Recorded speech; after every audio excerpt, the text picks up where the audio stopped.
अस्सलाम वालेकुम dear students. आज हम रिसर्च मेथड्स इन एजुकेशन के यूनिट 6 की बात करेंगे, जो कि tools and techniques of research के हवाले से है। मैं डॉक्टर निगहत आरा आज डिफरेंट टॉपिक्स को डिस्कस करूंगी, जैसे कि वेरियस टूल्स क्या हैं, डाटा कलेक्शन कैसे की जा सकती है और डिफरेंट टाइप्स क्या हैं टूल्स की, इसके डिसएडवांटेजेस क्या होंगे, एडवांटेजेस क्या हैं, और हम अप्रोप्रिएट साइकोलॉजिकल टेस्ट कौन सा है जो कि आप अपनी रिसर्च स्टडी में यूज़ कर सकते हैं। So whenever we plan the research, we need to collect data in every type of research, and for collecting data we need tools. कोई भी रिसर्च हम करने जब जा रहे होते हैं तो हमें इंफॉर्मेशन लेने के लिए डाटा कलेक्शन इंस्ट्रूमेंट्स की ज़रूरत होती है, जिन्हें टूल्स भी कहा जाता है। सम इंस्ट्रूमेंट्स आर, ये कुछ एग्जांपल्स हैं जो कि रिसर्च में, एजुकेशनल रिसर्च कह लें या और भी कोई डिफरेंट फील्ड्स की, साइकोलॉजी की बात कर लें या किसी और सब्जेक्ट की बात करें तो उसमें यूज़ होते हैं।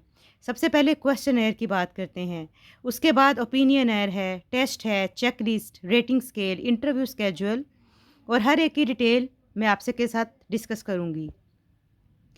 कोई भी जो आप इंस्ट्रूमेंट बना रहे होते हैं उसमें 3 खसूसियात लाज़मी तौर पे होनी चाहिए, जैसे कि वो टेस्ट वैलिड हो, रिलायबल हो और यूज़ेबल हो। वैलिड टेस्ट से ये मुराद है कि आप एक टेस्ट जो आपने डेवलप किया है, वो उसी कंस्ट्रक्ट को मेज़र करे, उसी एबिलिटी या स्किल को मेज़र करे स्टूडेंट की, जो एक्चुअली में आपके रिसर्च के ऑब्जेक्टिव्स हैं। जैसे कि आप स्टूडेंट का एप्टीट्यूड चेक कर रहे हैं या ग्रामर देखना चाहते हैं, ग्रामेटिकल कॉन्सेप्ट्स उसके कितने अच्छे हैं, तो आप ये देखें। और बेसिकली जो वैलिडिटी है, ये एक्सपर्ट्स ओपिनियन से इसकी कंटेंट वैलिडिटी इंश्योर की जाती है। वैलिडिटी की बहुत सारी टाइप्स हैं। इंशाल्लाह नेक्स्ट वीडियो में मैं आपसे वैलिडिटी और रिलायबिलिटी की डिफरेंट टाइप्स भी डिस्कस करूँगी। अच्छा जी, वैलिड हो, दूसरा रिलायबल हो, कि मतलब आपने कंसिस्टेंट रिजल्ट्स हों उसके।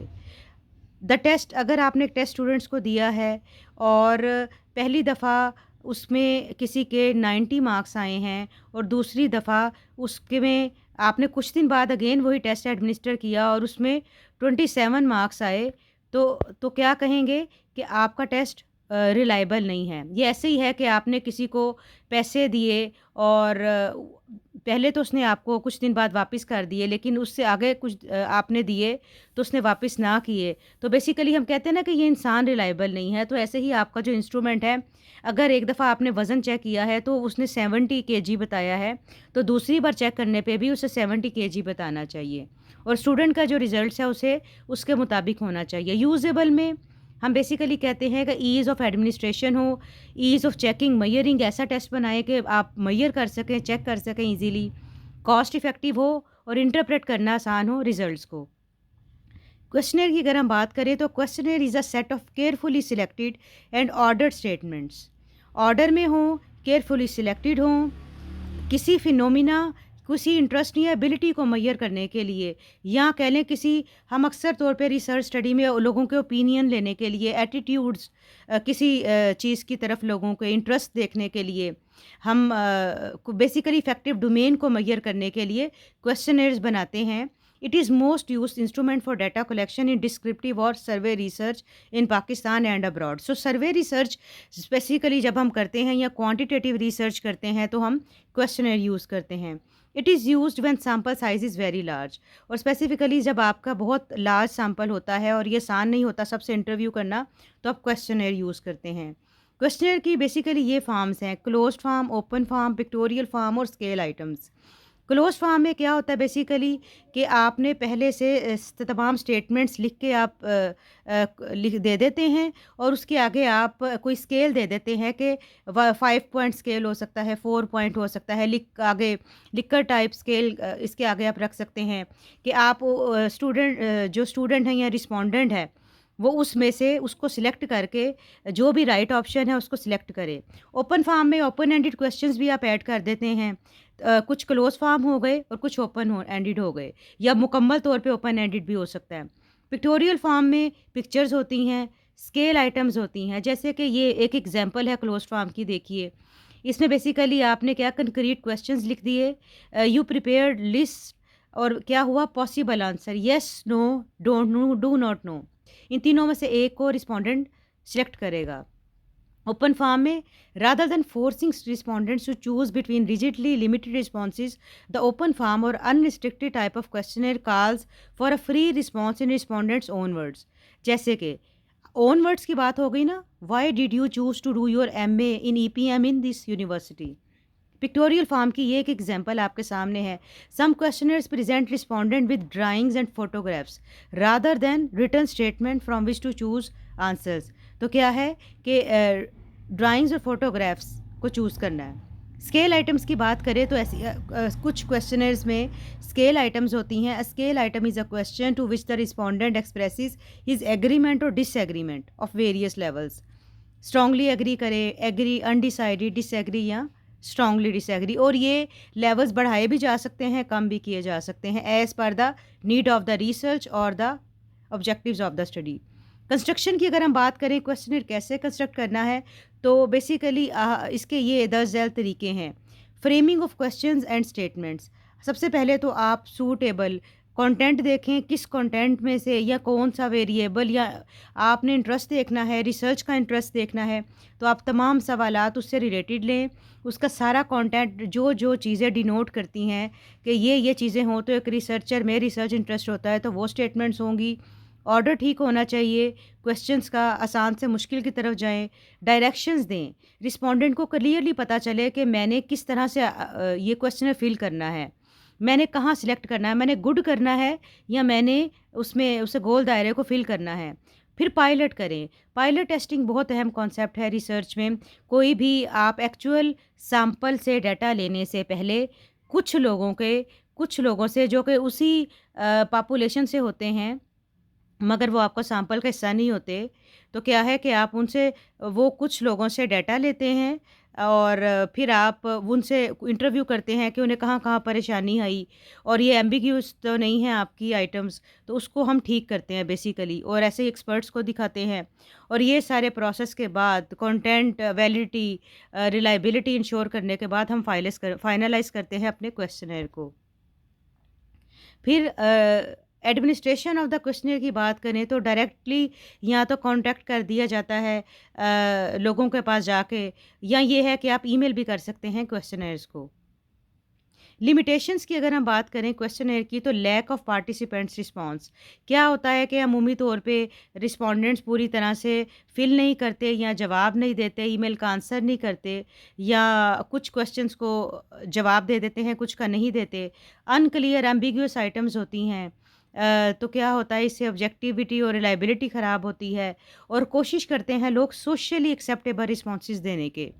फिर ये क्या होता है, respondents that hide facts due to pressure और प्राइवेसी। किसी प्राइवेसी की वजह से या प्रेशर की वजह से समटाइम्स ऐसे सवाल होते हैं तो उसका जवाब नहीं देना चाह रहे होते। तो इसमें आप किस तरह से इस लिमिटेशन को हैंडल कर सकते हैं, आप रिप्रेजेंटेटिव लार्ज सैंपल्स लें। इसके बाद ओपिनियन एंड एटीट्यूड स्केल की बात करते हैं, तो a set of questions attempting to measure the aptitude और belief of an individual is called an opinion और एन एटीट्यूड स्केल। तो बेसिकली क्या है, किसी का एटीट्यूड या बिलीफ देखना है तो इसको हम एटीट्यूड स्केल कहेंगे। और इसके आगे फर्दर बिल्कुल हम लिकर टाइप स्केल पे इन स्टेटमेंट्स का रिस्पॉन्स लेंगे। उसके बाद आ जाता है interview. An interview is essentially a structured conversation where one participant ask questions and the other provides answers. एक सवाल करता है और दूसरा आंसर देता है। In common parlance the word interview refers to one on one conversation. एक से दो लोग जब कॉन्वर्जेशन करेंगे तो क्या है, ये इंटरव्यू कहलाएगा। और एक इंटरव्यूअर होता है और दूसरा इंटरव्यू ही होता है।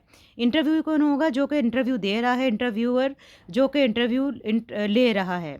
तो बेसिकली क्या है, अगर आप देखें तो हाई प्रोफाइल लोगों से भी अक्सर इंटरव्यू होता है। सेक्रेटरी एजुकेशन है, CEO, deputy district education officer, principles.